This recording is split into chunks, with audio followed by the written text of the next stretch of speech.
I'm back. Hit the sack. It's been too long. I'm glad to be back. Yes, I'm loose from the noose that's kept me hanging about. I've been looking at the sky because I'm getting high. Forget the hearse because I'll never die. Oh, it is here. Yeah, I was going to wake you all up with this because, you know, it's been a while. It's been a while, Steam people. We've been a little distracted. There's been a lot of stuff going on in the world. It's been a little bit crazy. The Steam tunnels may have gotten a bit of a makeover. Some of us may be coming in from a different, a different entrance now. I'm the only one with the same old house. That's true. Technically, I have the same house as when we did before we had the break. So all right, I said some of us. Yep, I said some of us. So that'd be me. That'd be, you know, when I say I don't some know of why us. I said technically. There's no technicalities to it. All right, you know, there's no technicality. It's the literal interpretation of what's happening. I have not moved. There's nothing. We painted. There you go. Oh, all right. Well, same color. That's same color, just a fresh coat. I was going to say, you should have opened with that. Spice some things up, man. You should have, you know. Hold on there, Birdman. Before you talk about your actual home move, let me talk to you about this nice new coat of paint that I got going. It's not bare, but, you know, bear with me. Oh, I saw. Oh, that was a dad joke there. You slid in that dad joke right there, like one of those Submariner pitchers where you don't quite know where the ball's coming in from, and you can't quite tell. It just gets the outside of the strike zone. Nicely done. Nice. Bada fucking bang. Nicely done. Well, do not adjust your sets. It is the Steam Gentlemen. We are back here. We are on the air. We are live on tape. Happening right now, right here. This is live. This is how it happens. This is how we do it. That's it. It's for us, it's a Wednesday night when we're recording. So, guys, we're just that cool. We can do this on a Wednesday. It happens. You don't have to wait for the cool nights of the week. But we are back. It is your favorite show for pop culture and social commentary. Let me walk you around the esteemed table here. The ones who decide what is cool, what is happening, what we should talk about in pop culture and social commentary. First and foremost, let me reintroduce myself. Now, let me reintroduce the man himself, the star child, Dorchester's own Gregory Descents. How the hell are we doing, Greg? I'm feeling so much more hype after that intro just now. Like I was all right before the intro, but now I'm like, fuck this. Yeah. Take this shit. Let's take the internet.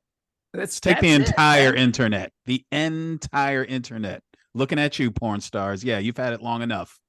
It's our turn. It's like Kim Kardashian got back on paper. Right.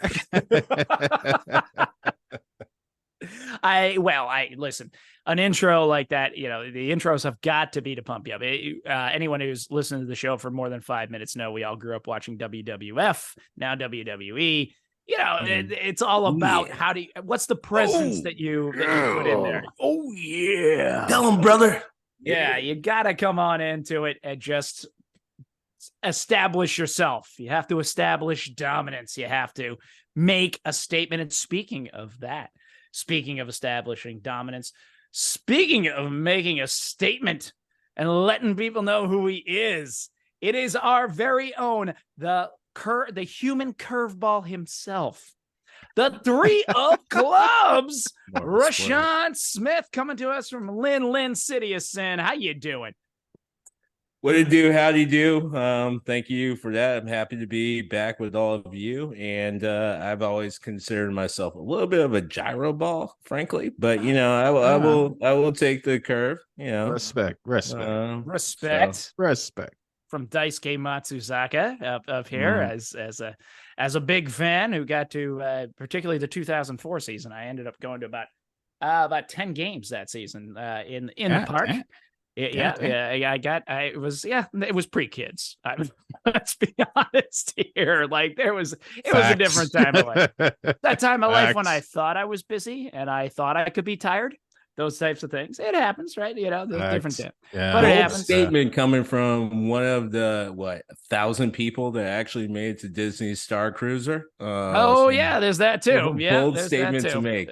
You know what? I'm glad you made it because I had no idea it was going to be so short-lived. Before the Empire shut it down. I'm the really funny glad part you is, made it. After going there, I knew Rebels. it was going to be short-lived. I'm like, there's no way this is a good business model. There's just not enough money. Like, there's a not lot of sustainable. Saw Gerrera on the way there. Like, what happened? It just was kind of one of those that would have been awesome. Had someone shown up as Saw, I would have been really impressed, particularly post. It was actually just forced. Yeah, It was just forced. Yeah, it would have been, it's just one of those things. I just remember being there and thinking, yeah, there's just not enough people who are going to do this. So I'm going to enjoy this and we're going to have a good time. But it's going to be, going to get a lot of pictures to make sure. I'm glad you went because that shit died hard. Yeah, it did. And, I feel like after it died, that's when all the details about it came out. And it was like, Jesus Christ, how did they think this was going to work?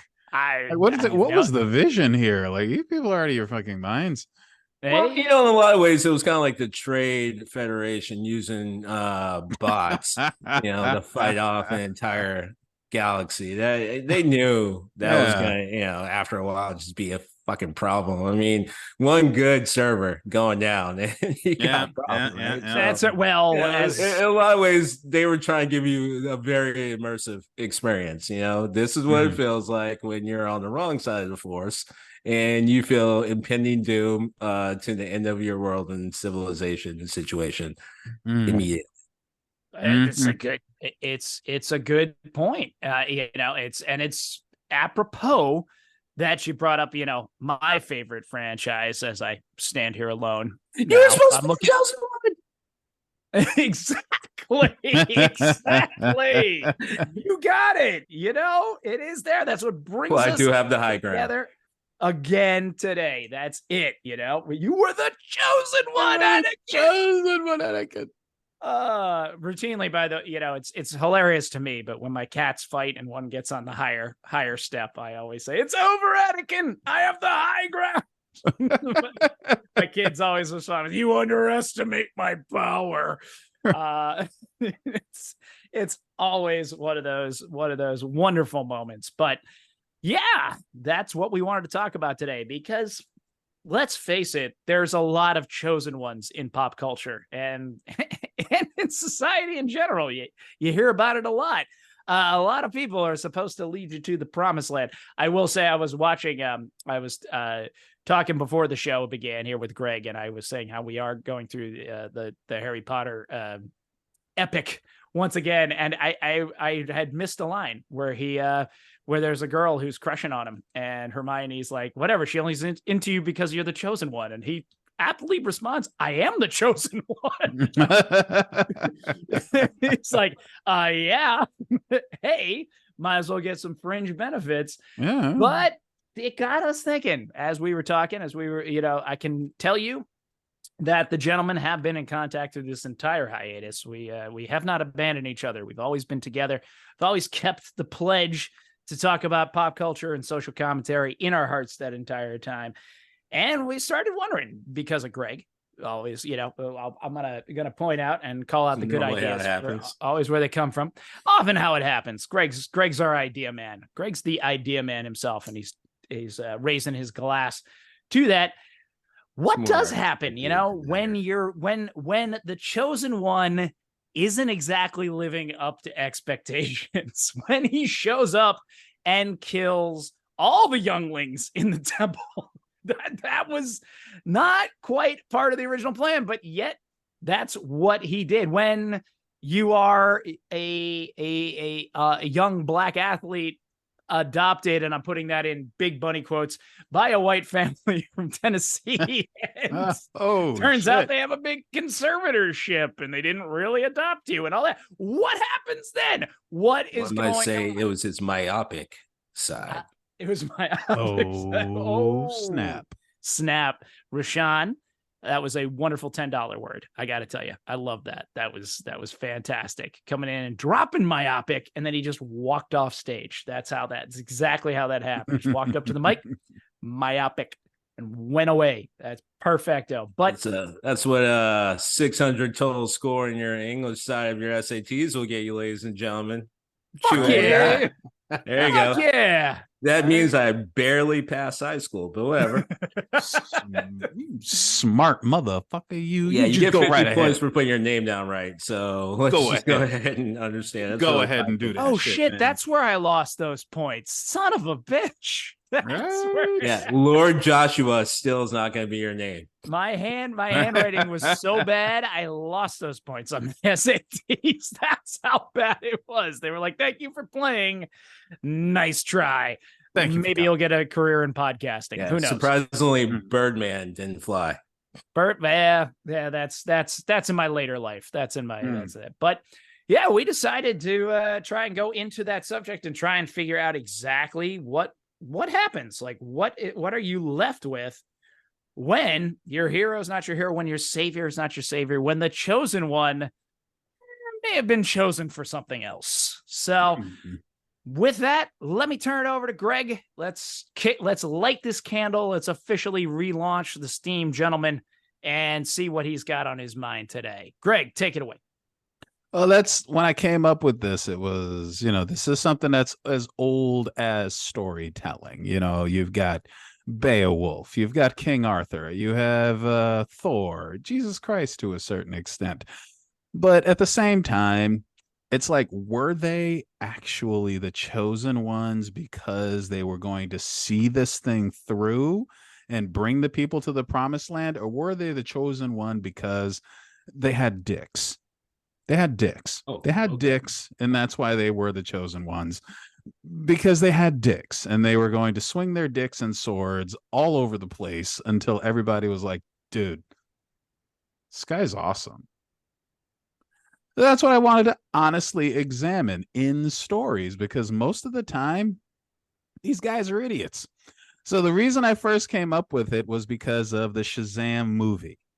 Now, the Shazam live action film is totally, you do not need to see this movie, but because I did it for you. I sat through that shit for you. And it's not that it's not an entertaining film. It's a totally entertaining film, but Billy Batson is supposed to be this super sweet, open-hearted, warm kid that is exceptional and deserves this opportunity.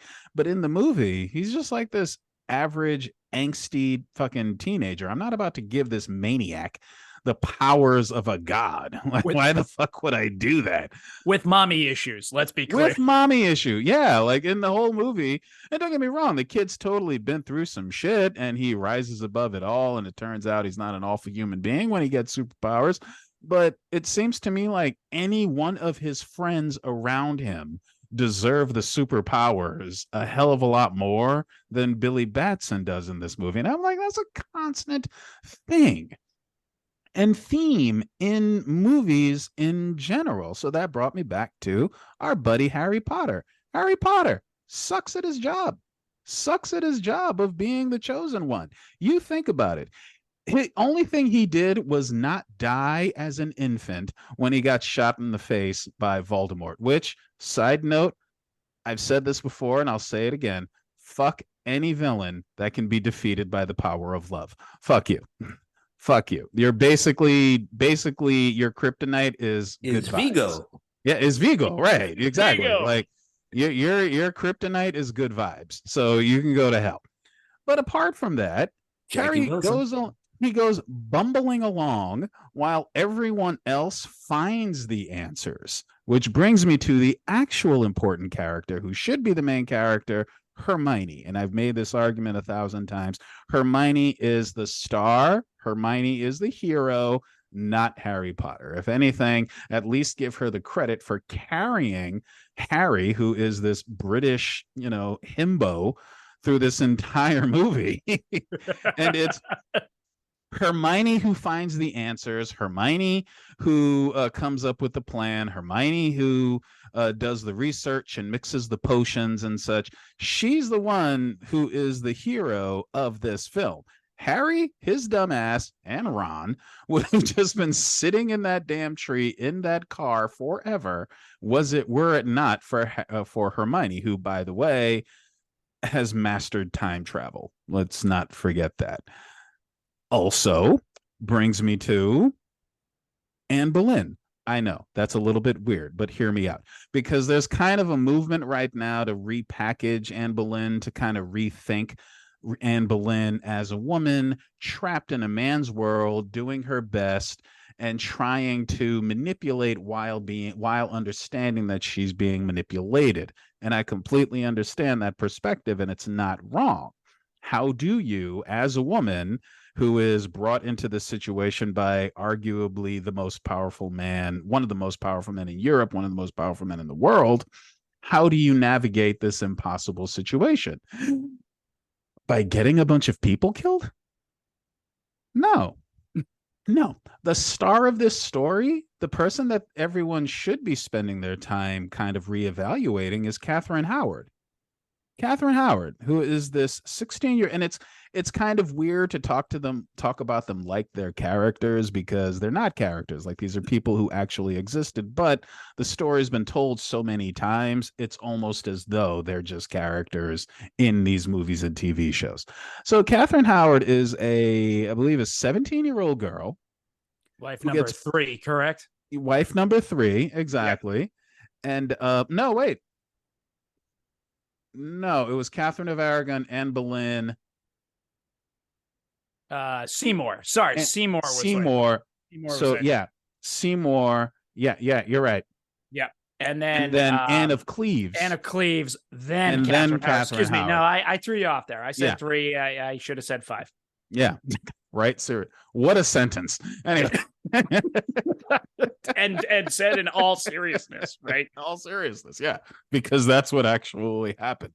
But that's the person that everyone should be spending all of their time re-examining, because this young girl is pulled out of the house of the Dowager Duchess and thrown into this marriage with this elderly man that can't get it up. Yeah, I said it. I feel like all of the media surrounding Henry VIII does not want to bring up the fact that he was older and fat and suffering from illnesses and injury, and the man couldn't get it up. And that's why these women were really getting killed. And I think that it was definitely the fact by the time you get around to Catherine Howard, because she's this young girl. Hey, she is ready to go at it weekly, daily. And he doesn't want the world to know that he can't manage.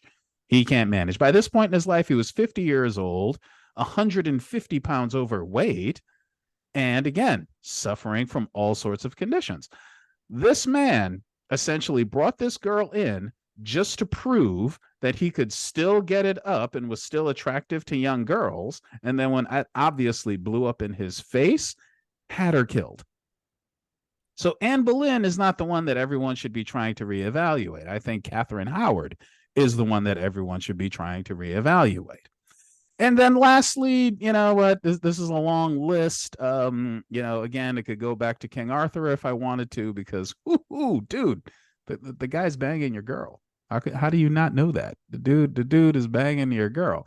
But just lastly, but not leastly, I'm going to bring up Neo from The Matrix. Neo from The Matrix is not the chosen one. And I think the last satirical Matrix film, made it a point to say, no, he actually is not the chosen one. And this is not how this story was going to end. Because by the time you're looking at him, I don't know, fighting it out with the million Smiths and dying the robot death. I don't know what that was supposed to be, but the machines are still very much in control of the world. The world is a bombed out hellscape. Like, this does not do anything to actually save the planet or bring humanity back to the forefront. You're basically just brought machines to a point where you can kind of hopefully make a deal. For what exactly? for what? What are you gonna do? You know, the world is still shit. You're still dependent on the machines more now than ever. Like, what are you going to do? You're going to, finish up your sweaty underground rave and you're going to go out to this nuclear hellscape and you're just going to start, I don't know, building Starbucks everywhere? No, like the world is still shit. Like technically a treaty. It's right? Like there's armistice, if you will. Yeah, there's no fucking way you're going to be able to drag anything worthwhile out of this world, even if he could be, some version of a chosen one in the first place. I think he was 100% Keanu. Don't get me wrong. He was so Keanu, I can't handle how fucking Keanu he was. But chosen one, no. And I think that they put that baby to bed with that last Matrix movie. I think certainly you nailed it with watching that last Matrix movie as parody. It's a satire. Important. It's a total satire. It's a satire. Total. It might as well have been called the contractually obligated Matrix movie, which I think is really what it should have been. It was like a Monty Python thing. And even Lana's references to it, like, we're going ahead and Warner Brothers, our parent company, is going to make this with or without you. Yeah, it's like a not so subtle nod. And you did also bring up my point of I love the Matrix. It was 1998, 99 it came out. What a jump forward in all sorts of concepts, right? Oh, absolutely. Yeah. Storytelling, such an interesting, such an original concept at the time. And yeah, you didn't, you were a few minutes into the sequel and you knew they were in trouble, but you knew how much trouble they were in when it was, I don't know, all the robots are coming to kill us, so let's all trip balls on Molly and just have the sweatiest rave orgy. Sweaty underground raves. Like, this is to be fair, we're all assuming that they were on drugs. There was no actual reference to noting or depicting or even saying they were on drugs. Look, I knew plenty of straight edge people who went to raves. It's a thing. So I'm just pointing out that's a lot of our conjecture, not the actual story. I mean, you make a solid point. I'm going to give you the solid point. I'm also going to counterpoint with, we grew up in an age where kids would pour modeling glue into a bag and sniff the fumes out. That happened. To get high. Yeah. That's what humans do. We're pretty good at it. I'm not saying that people don't do drugs. I mean, we also live next to MIT, where it's well known that they just make their own drugs. I mean, people are going to get high. I'm not saying that that's not the case. I'm not even saying that it's not the case in this fictionalized world that we're talking about with Matrix 2, that people weren't getting high. I'm just saying we all assume that everyone was on Molly. It could just be that we have no way or concept of understanding what a world would be like where you're literally in Armageddon mode all the fucking time. Maybe one time, the few hours you have off, it's going to feel like Euphoria. It might. Yeah. It certainly could. Certainly could. Nevertheless, all right, I wasn't expecting that. All right, Greg, weighing in, talking about when the Savior has not moved the rock back from the tomb. All right, that's gonna leave me to step up. I was gonna leave Jesus alone because it's like, you know what, it's enough having all of those holidays. Like, our listeners need to know this was not the Star Child before we hit record. He was going a little harder on the Son of Nazareth, but all right, I'm just saying. Do you know what? Trust me. Listen to me. All right, I'm gonna tell you right now. I'm gonna tell you my nefarious plans. But as we get closer to Christmas, I'm gonna launch the attack this year. I'm absolutely gonna bring the elves in with paragliders, and we're gonna fucking launch the war on Christmas. Do you understand? Nothing is off limits. All right, that's it. I'm gonna be there. It is gonna be running through the North Pole and just burning villages down. Like, that's what's gonna happen. All right, I'm officially. That's what's happening with the Steam Gentlemen this year. We're officially launching the war on Christmas. It's a preemptive strike. The war on Christmas. Christmas has reigned supreme for too long. We're just having trans lattes. That's right it. Here. That's right now. I'll have a large trans latte. Oh, but all right. Time for me to step up to the plate here.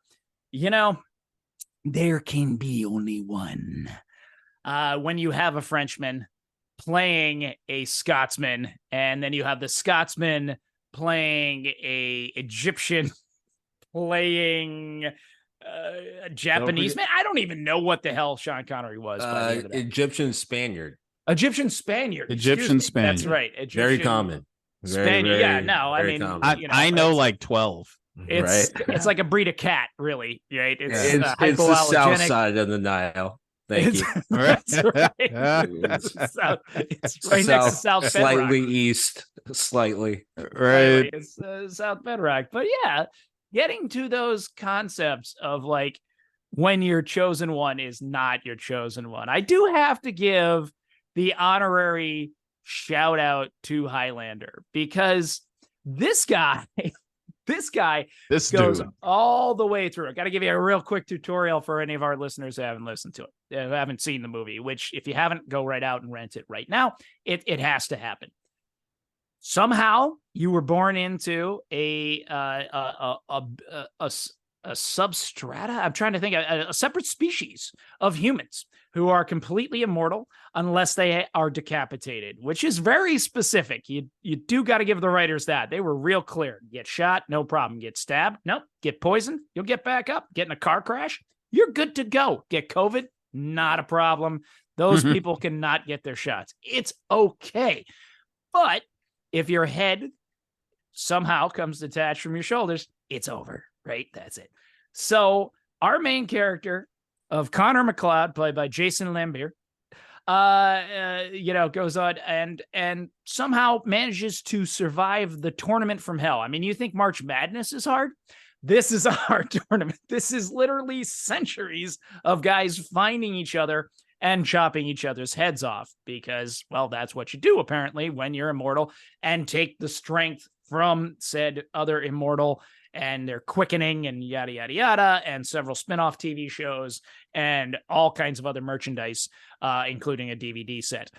But all of that goes in. He gets all the way to the end. He wins the final prize, which apparently is the ability to read everybody's mind, which is a shitty prize. Can I just tell you that right now?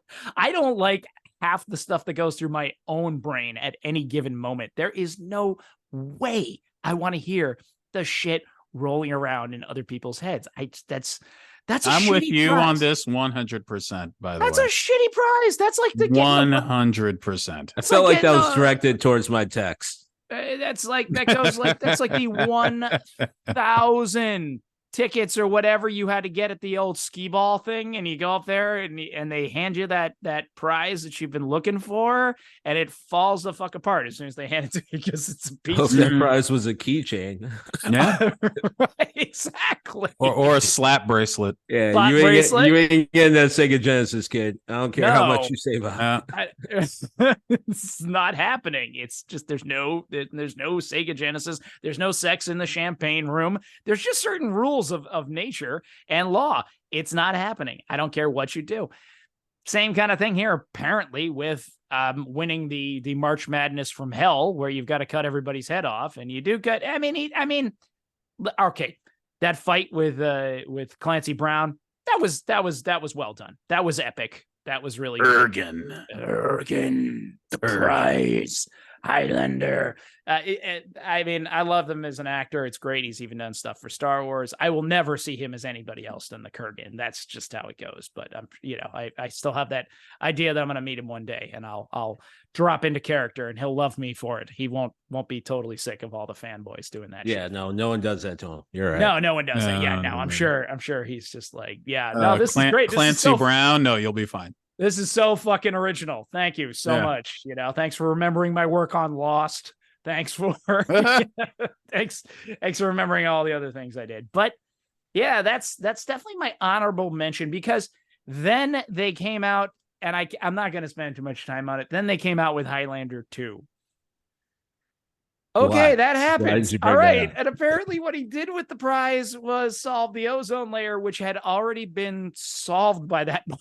because we just stopped using the PCPs, the fluorocarbons, PFCs, polyfluorocarbons. It was CFCs, but okay. It might have been CFCs, but nevertheless, we had kind of already licked that problem, but he did it and made a shield over the earth that turned it into global warming. So I guess maybe it was, and then all that stuff happened. So really, this was what you did with the prize. Okay. All right, then. Far be it from me to judge too harshly, but not the guy to lead you forward. But I got to go to I got to go to the first place prize here. I got to go to the savior who really just isn't your savior. And to their credit, I think they're actually going to address this in the remake.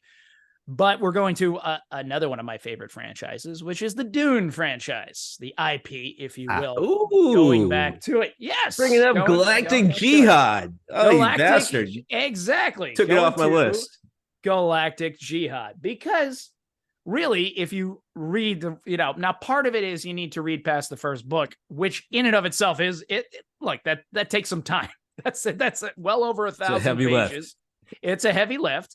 I read it as a kid because I'd seen the movie. I'd seen the 1980s version with David Lynch, which actually still has its points. I will watch the shit out of Sting. Neither one of you have watched that recently. I'm just saying that right now. I can say that with 100% accuracy. All right. No, you haven't. Memory makes the heart grow fonder. You're wrong. You're wrong. I'll give you that. Memory does make the heart. I'm just saying it has its points. Now, honestly, I really very much liked the newest iteration going on to it with Deneuve, because I really like his work. He made a fantastic to my eyes sequel to Blade Runner, something I thought that could not be done, and I was going in there fully expecting to hate the ever-loving shit out of it, and I had such a good experience with that. So, but really, when it comes down to it, what people don't realize, particularly if you only saw it in that first iteration, is Paul is not a good guy. He's just one of many bad guys. Now, if I can take a moment to give you the best plot summary of Dune that I personally ever heard, which was that in a very unpredictable plot twist, a bunch of men cannot equitably distribute a planet made out of cocaine. And that's pretty accurate, I think, when it gets down to it. The spice is not wrong. No. They're not wrong. The spice is not only this mind-expanding drug, it's also the oil and currency of said universe, right? Nothing happens without it. It only exists on this one planet, so everybody wants the fucking planet. And poor Paul, he moves there in a somewhat ill-advised move. His dad gets killed, and then he becomes this chosen prophet of these desert warriors that have been waiting to get their fucking planet back forever because colonization, and they want to take everything back and get it fucking done again. Well, he succeeds, but interestingly enough, he is considered to be their chosen prophet. The idea of the one who will lead the Fremen, this particular group of people, out of obscurity and into their own destinies, right? Once again, but space Taliban. Taliban. Well, he cut in. To be fair to the Fremen, they're not the only one who thought of him as the chosen one. You're leaving out one major group. This is true. Yes, we got the Bene Gesserit Sisterhood. Everybody thinks he's the chosen one. Now, that's kind of important. Interestingly enough, they're leaving some room in this, I think, to go back to Herbert's original text, which is the idea is that there really isn't a chosen one, but people believe it so much that it starts to become true, which is what I kind of like in this. Actually, the only complaint Herbert had about the original film was that they really did make him into a literal chosen one. And it made it rain at the very end of the film on this desert planet. That was the only time I ever saw him criticize. He had much more to say. He was, he had his points.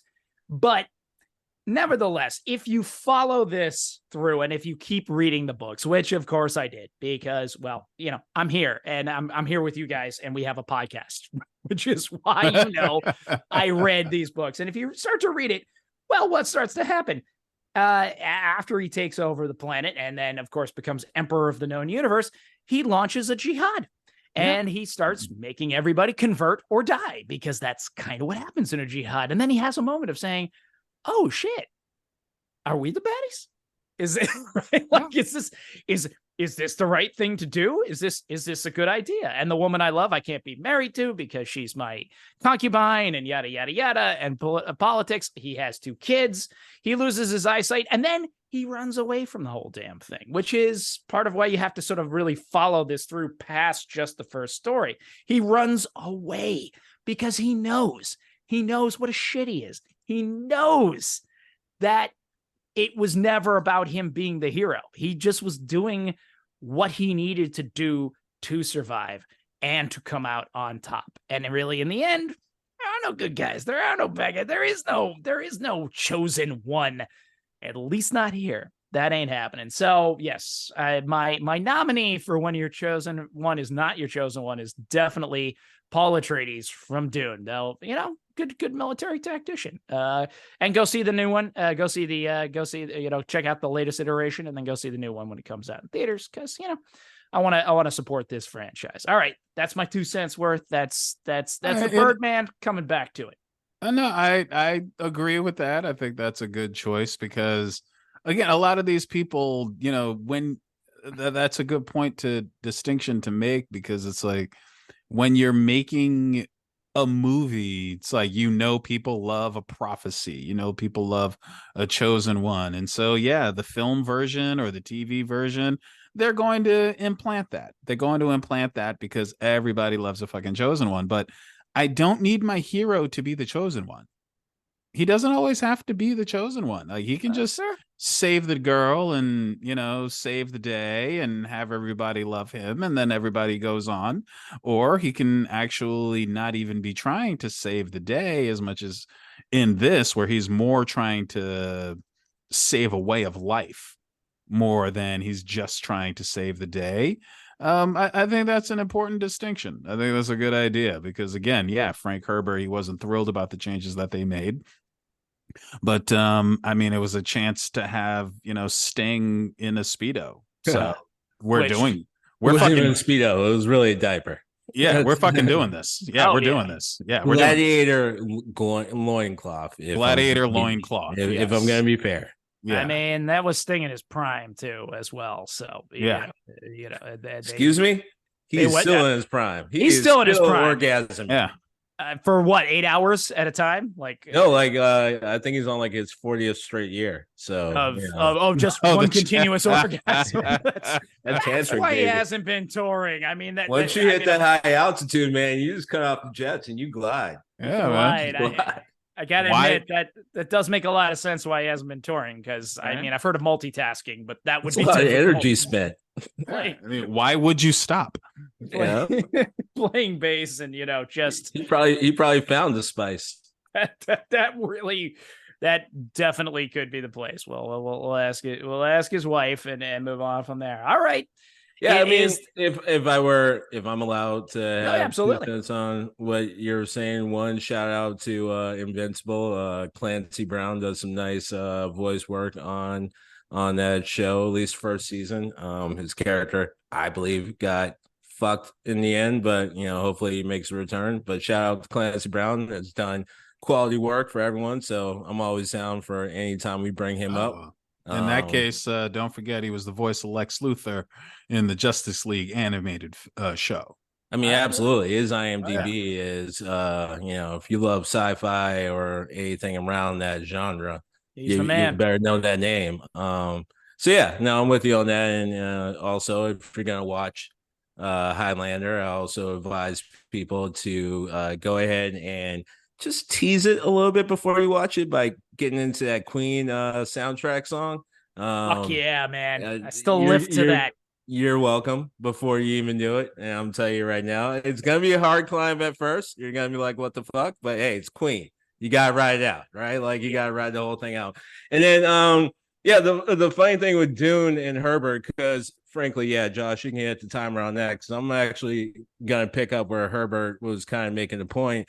But the funny thing with Dune or any sort of conflict, when you think about it, is a lot of people don't understand that Herbert intentionally used I fail to find a better term, but for the lack or for the sense of appreciation and understanding of all our knowledge and understanding of the region I'm about to talk about, Herbert intentionally used Middle Eastern terms for his novel, for his epic, his Odyssey, for a lot of different reasons. And it's because part of that, and also the idea of, what Star Child just said, which has a lot to do with what Herbert was ultimately trying to say, and frankly what I think we can argue across this entire conversation, of the idea of the built-in belief in the chosen one or the idol, is think about it this way: it's impossible to believe unless you're part of, like, let's say the 1 to 3% of human population that still has not been interacted with. It's impossible to believe that you have not been in one way, shape, or form influenced by some sort of religious text as you have grown up in the last, let's say, arguably the 300 years. And because of that, by the time you get to 2020s, every single one of us has some sort of built-in connection to a chosen one, even if you do not believe in religion, even if you find the whole idea, idiotic, or whatever term you want to use. Or if you're a devout follower, one way or the other, it seeps into your idea and belief structure of what good, bad, and a hero is. So when you use that and understand that, it does make sense that, to Greg's point, because I think all of us, when we think about it, can agree, most people, not all, but most people, definitely when they're watching some sort of fiction, are some sort of pull or drawn towards the chosen one, the idol.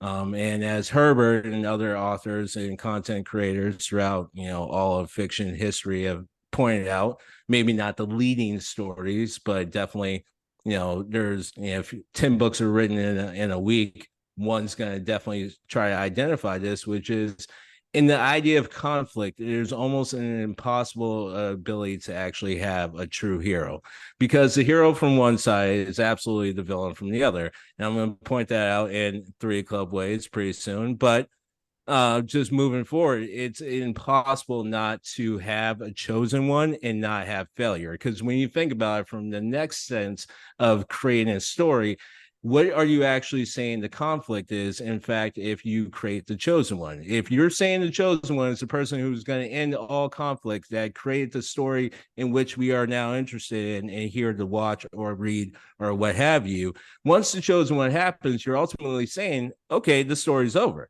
You are literally cutting it off at that moment, because in fact, why do we actually have the chosen one anymore if there is a problem? That's why the chosen one came. That's why we needed the chosen one. That's why the prophecy was created. But then the funny thing is, even when that happens, we don't even ask ourselves, or we even try to challenge ourselves with, like, wait a second, so the prophecy got created to make the chosen one, so does that mean we had a chosen one before and that chosen one didn't actually last as long as we wanted, or was as successful as we wanted? And the funny part is, we've already brought up 2 different references that already say that, and we just don't want to listen to it because we want to believe, as again, Greg pointed out, in the chosen one, the Bible left to right. It's like, yeah, the chosen one ain't gonna actually pull it off. What do you think it is? We want to actually go into a lot of different stories, and I'm sure there's a lot of people who know the Bible better than me, and they're gonna genuflect and hit me back with all these different references. And the funny part is, they're cherry picking, because actually, if they read from start to finish, they're also pointing out that, yeah, one thing that is clear is there's no actual chosen one other than the big guy in the sky. If you don't believe me, I'll just go ahead and kill this chosen one that you are believing in real quick, and I'll do it again. And I'll fucking raise them up, and I'll do it again. Why? Because there's no chosen one, you assholes. Or the Matrix, same thing. Even the Matrix, Matrix 2 literally says, hey, by the way, Neo, you're kind of in line for the other chosen ones, because we already had chosen ones. So in the idea itself, we've already brought references that clearly the chosen one actually cannot exist. It's an impossibility. It's nice to believe, no different than Santa to a poor kid who knows they ain't getting any gifts on December 25th. They're not coming. However, it's up until reality hits that kid. And unfortunately, by that time, Santa's the least of his worries once reality hits that kid. But point being is, it's nice to believe, but it's just not an actual thing when you think about it from start to finish. And nice for a story, but again, when we think about it, if the chosen one is actually what we want it to be or believe it to be, there's no more conflict. There's nothing actually to worry about once the chosen one is picked. Now, sure, if we're talking about singular properties, that works out. It's fine.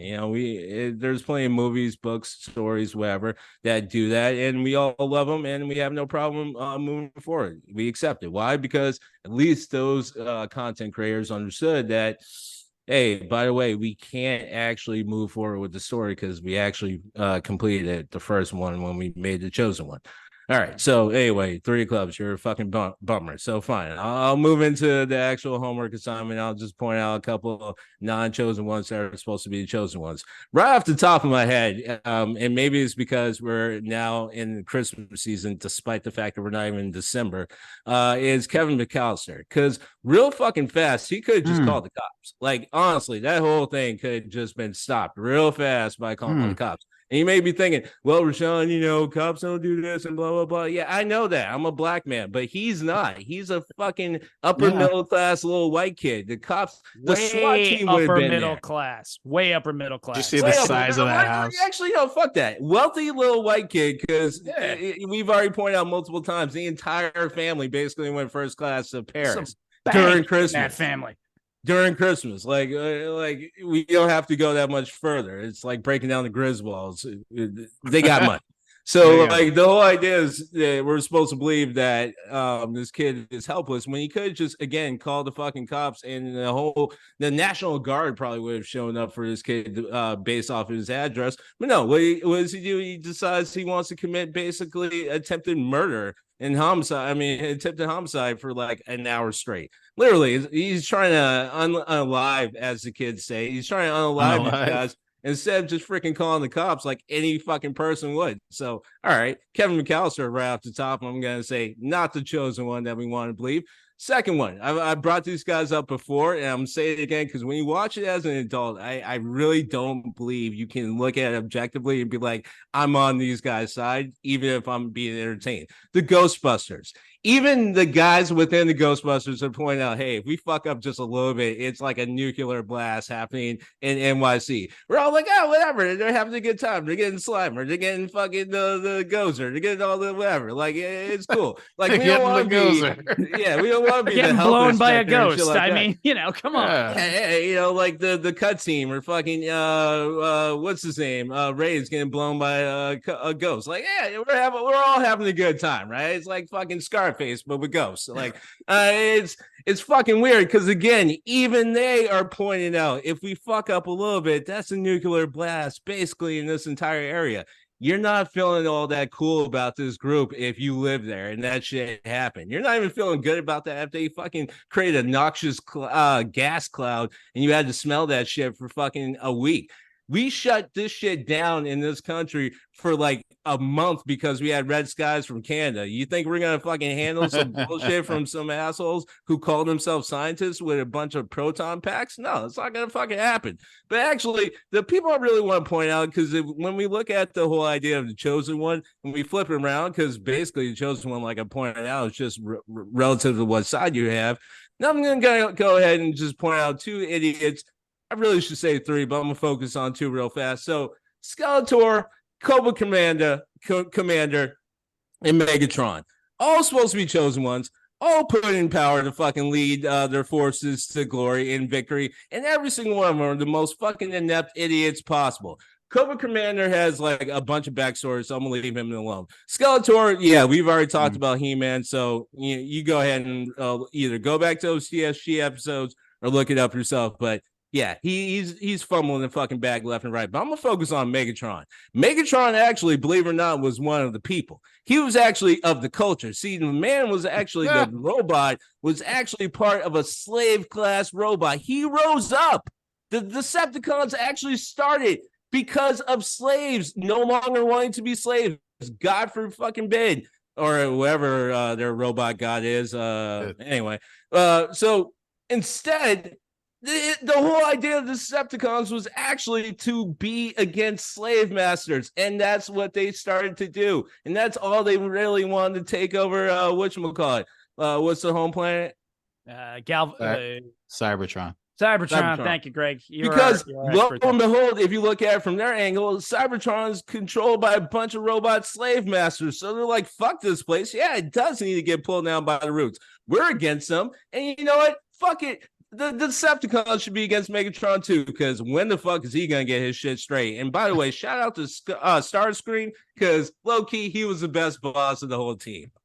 I gotta say, just one thing, if we can tie this all together, I'm all about tying shit together, because you mentioned Cobra Commander. But if you listen real close, Cobra Commander and Starscream, same fucking person. Oh, so snap! That happened. Yes, TSG Full listeners, circle. we have discovered that there are voice actors, despite the fact that I started my part by saying shout out to Clancy Brown and his work in Principal, who's not actually a demon detective. Coming together for you, just in case you're scared. I mean, I think I agree with that. All praise due to Primus. He is the Transformers god. And there you go. Thank you. You're welcome. And there's actually a video you could find about the Ghostbusters that talks about how Simon Peck, right? Templeton Peck. Templeton Peck was 100% right. Yeah, you 100%. cannot, on a fucking whim, build this facility with absolutely no regulation, no oversight, in the middle of a major metropolitan city, dealing with supernatural powers that there's been hardly any research. No, you can't fucking do that. You can't fucking do that. No, you cannot do this. Like, absolutely wrong. And in the movie, he's like, the clown. He's the bad guy. He makes fun of him. But if you were their neighbor, or if you found it, if it just popped up in the news in New York City at that time, you'd be losing your shit. Like, these motherfuckers need to be shut down immediately. And by the way, wait, ghosts are real? Well, I mean, taking the step back from that, just to again contextualize it, of course it's the 80s, so who's the bad guy? The Environmental fucking Protection Agency. Right? Seriously. Because, back then in the 80s, we all knew that Americans didn't need clean water or clean air. No. or lead. We needed rock and roll. Right? We ate lead as a fucking food group back and cocaine. In the day. Wait, who said that? Fine. So that is, right. That's 100% on brand, certainly for. So you get to, go. I recommend you find that video, because it's basically and I think they actually bring up the McAllisters also, but it reminds me of something that Alfred Hitchcock said, because people used to question him about why people don't just call the police in his movies, and he said, because it's boring. Yeah. I mean, all right, yes. And if I do the true deconstruction, I will say, when talking about Kevin McAllister, I have given the speech to my kids that you could not survive anything that Marv and Harry go through. And so let's not try and do this, because this is the movies and this is not real. There is a video out there of a trauma surgeon who goes through everything and is like, this would kill you. This would kill you. This would give you brain damage. Always important. I mean, if you're looking to get fucked up on the holidays, go ahead and make a drinking game of how many different times those guys would have died watching that movie. Like, just take a shot each time. And look, you're not hitting double digits, but no one should be taking close to double-digit shots. Even when they're falling down on the ice, I was wincing in so much pain at this point. Seriously. 49-year-old me is like, son of a bitch, that I'm not getting up from that. Like, I'm just staying down. I am not going in the house. That's on the ice. And obviously, rich white people do not get their children taken by the Department of Human Services. Your kids would just go into MacGyver mode. No, that's the other part. Themselves. That is the other part I've made clear to my kids is that the McAllister parents are fucking trash. Okay? They are fucking they are trash. Absolutely the worst. I don't care how much money they have. They are terrible fucking parents. You didn't even call the fucking neighbors and be like, oh my God, my son is by himself next door. Can you please send someone over are you not friends with shit, that's like the bare neighbors? minimum. You're right. Yeah, any right. neighbors, you're not friends. That's how terrible you don't have a fucking neighbor. You don't have honestly a coworker. Considering their angle, no one. Considering their angle of the situation, like you can argue a lot of different ways how that can happen, even for good parents. I'm just trying to give them a little bit. They even could have called the cops and the fire department. Like anybody.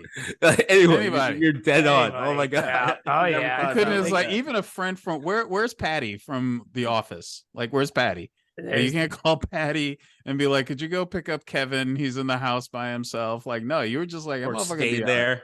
Yeah. All I'm saying he's seen Indiana Jones. He'll be good.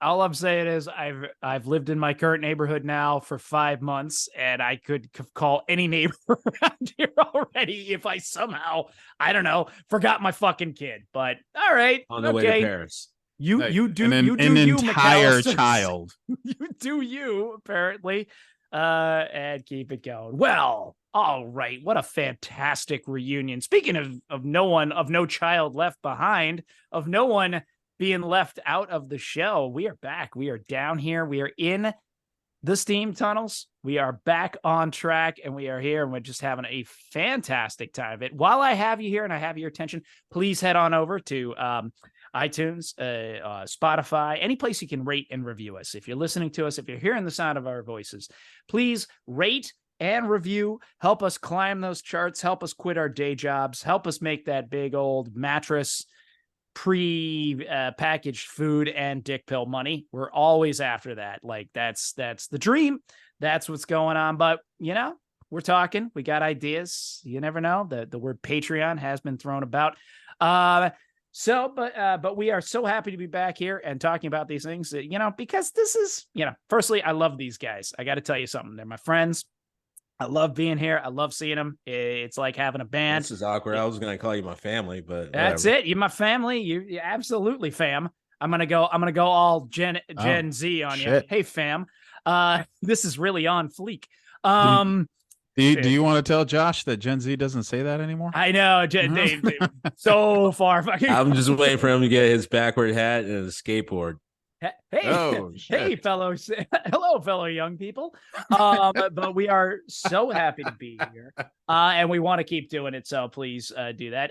If you have any suggestions for the show, any comments, questions, concerns, we are at doevensteambro@gmail.com. We are on the socials. We are the Steam Gentleman Podcast on Facebook, which Greg has been absolutely killing it on as of late. I even had a Megatron reference pretty recently. And we are to Starscreen. IB memeing. That's it. Keep the fight going. We are Do You Even Steam Bro on Instagram. So check us out there. We got, basically just usually funny memes and just the usual ponderous and funny thoughts to say. But before I gavel this meeting and send us off into the sunset, let's check in. I want to check in with all the members, see how everybody's gonna be doing as we like to end these meetings. RaShaun, tell me what's going on with you. Tell me what you got going on as we're getting close to Thanksgiving now. So what's going on in your life? Well, because of that, I will not be around for Thanksgiving. So happy pre-Thanksgiving to everyone, and happy post-Thanksgiving to anyone who's listening after. I hope you've had a very at least decent time, and I hope you were able to spend some time with loved ones, or at the very least relatively liked ones. Also, I would like to point out and say again, even call it a tangent. Look, no one talked more shit better than Starscreen. So what I would like for individuals to understand, and what I mean why that's so awesome, and why he actually is one of the better characters in the whole series, kids, if you're anyone, actually not just kids, anyone, if you're getting bullied, I suggest you watch the first season of Transformers, because the entire run, this guy is getting bullied, yet he will talk shit the entire time. And it does not matter if he actually has his life on the line. Matter of fact, there's a few times I'm pretty sure they took it. He still talks shit. So why watch out for being bullied? Because sometimes you gotta let the bully know you're gonna have to work at this every single time, and I'm gonna let you know about it every single time. I think that is solid advice and rather prescient for me. So I'll take that in. I like that. We're life. Yeah, that's all right. Starscream putting Daniel LaRusso to shame. I love it. I'm down with that. So, Greg Starchild, I know you got we got a hot Celtics game on tap. We got some Bruins game. I got some Bruins games in my house coming up. So, what else you got going on coming up here? I mean, I'm feeling real good because the Lakers had a TV show and I heard it just got canceled. And you know what? The Celtics never had a TV show, which means they never got it canceled. That's right. That's right. That's right. But yeah, that's all I got going on, man. And yeah, the holidays. I don't know what we're gonna do about our Thanksgivings. Are we gonna do a Thanksgiving special or a Thanksgiving get together? But yeah, that's it. I think there's a lot. Putting my head down, getting ready for holidays. I think it is always worth taking a moment and talking about what we're thankful for, especially in life and especially here in the steam tunnels, because we have much to be grateful for. We have much to be grateful. There is no two ways about that. Well, yeah, I'm gonna kind of keep on rolling into it. I do have some family I'm gonna go visit in a neighboring town, so don't have to travel too far. Haven't had 2 Thanksgivings for a little while because I've got the Canadian side of the family and they do things in October, which I got to be honest, at first I was really offended by. I'm like, who the fuck moves Thanksgiving to October? And now I'm actually about it. I'm actually going to hijack American Thanksgiving and move it to October to spread things out a little bit. But in the meantime, I'm pissed that I'm not enjoying my 2 Thanksgivings anymore, because we used to have my family over for Canadian Thanksgiving where I'd cook the turkey and we do all that stuff. So we get 2 Thanksgiving dinners in a year, which is pretty fucking awesome. I'm not gonna lie. So 2 Thanksgivings, absolutely. Which one has racist brownies? Shout out to your nephew? That was Andrew. Shout out to the kid who's not actually racist. I think that was the racist brownie. Yeah, that was exactly totally it. Good kid. That was the brownie that liberated Paris, but nice.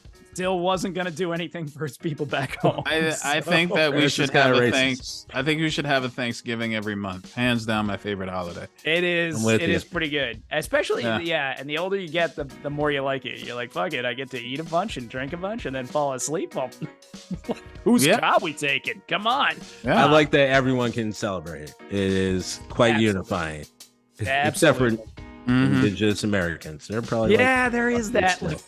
I know that. I don't blame them. It's important to point out that it was their holiday first, so they absolutely still celebrate it, and they should. As they should. I hope. Absolutely. Well, thank you so much for coming back down here. We will be back shortly, making more content. Follow us, do all those fun things, and until then, in the meantime, you keep your heat up and you keep your head of steam on.